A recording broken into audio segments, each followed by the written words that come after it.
안녕하세요.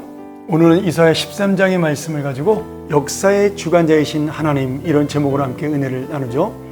이 13장은 바벨론 나라에 대한 하나님의 심판을 예언하고 있습니다. 사실 아직까지 지금 이사야도 남유다의 멸망을 예언하고 있지만 아직 그 멸망이 이루어진 것이 아니기 때문에 이사야에서 나타난 바벨론 나라는 아수르보다는 강대국이 아니었습니다. 그럼에도 이미 이사야는 하나님의 말씀을 통하여 바벨론 나라가 중동 지방을 정복할 강대국으로 성장할 것을 말씀하면서 그 바벨론이 바로 남유다를 멸망시킬 것을 미리 말씀하고 있는 것이죠.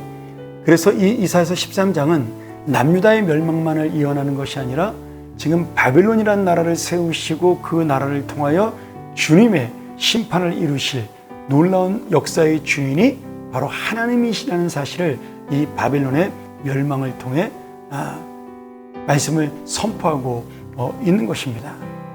사실 바벨론은 아직은 약한 나라에 불과했어요. 그러나 그들은 결국 하나님의 은혜로 강한 나라가 되고 아수르를 멸망시키고 애굽을 두르는 강대국으로 성장하게 되죠. 문제는 이 바벨론이 자기들 스스로의 힘으로 아니면 자기들이 섬기는 신, 이 바벨론의 신 이름이 말뚝이거든요. 이 말뚝 신의 은혜로 이렇게 되었다라고 착각하고 있다라는 겁니다. 근데 이미 하나님께서는 바벨론이 강대국이 되기도 전에 그들이 이렇게 교만하여 악을 행할 것을 말씀하시면서 심판함으로 지금 하나님께서는 시공간을 초월하는 역사의 주관자요 세상의 통치하심을 말씀하고 있습니다. 바벨론은 남유다를 멸망시킨 후에 결국 나중에 그들의 교만과 악을 통해 하나님의 심판을 받게 되는데, 실제로 수백 년 뒤 페르시아 제국에 의해서 주전 539년에 완전히 멸망함으로 역사 속에서 사라지는 나라가 되죠. 정말 그렇게 세상에서 가장 강한 나라가 하룻밤 사이에 멸망하는 모습을 통해서 우리는 이 하나님의 놀라운 말씀이 성취되고 선포된 말씀이 이루어지는 모습을 보며 하나님만이 이 역사의 주관자이심을 분명히 깨달을 수가 있습니다. 오늘 이 말씀을 통해 우리가 또 하나 배울 것은 무엇이에요? 바벨론과 같은 악인이 번영하고 바벨론 같은 세상의 힘의 능력에 우리의 마음이 흔들리거나 그것 때문에 요동하지 말고 오직 이 세상을 통치하시고 다스리는 하나님의 공의와 하나님의 약속을 의지하고 살라라는 믿음의 메시지입니다. 이 사실 그 당시에 남한국 유다 사람들에게는 이 메시지, 이 예언이 좀 먼 이야기처럼 들릴 수가 있습니다. 그런데 이사야는 이미 주님의 말씀을 통하여 하나님을 의지하는 자만이 살 것이요 하나님을 붙드는 나라만이 다시 살 것이라는, 회복될 것이라는 그 믿음을 가지고 이 말씀을 지키고 있으며, 우리의 진정한 왕은 온 세상을 통치하시며 만물을 다스리시는 하나님 아버지라는 사실, 그리고 그의 아들 메시아 예수 그리스도라는 사실을 다시 한번 깨달으면서 오늘 하나님의 그 놀라운 능력과 통치에 순종하는 자가 결국은 마지막 승리자임을 말씀하고 있는 것입니다.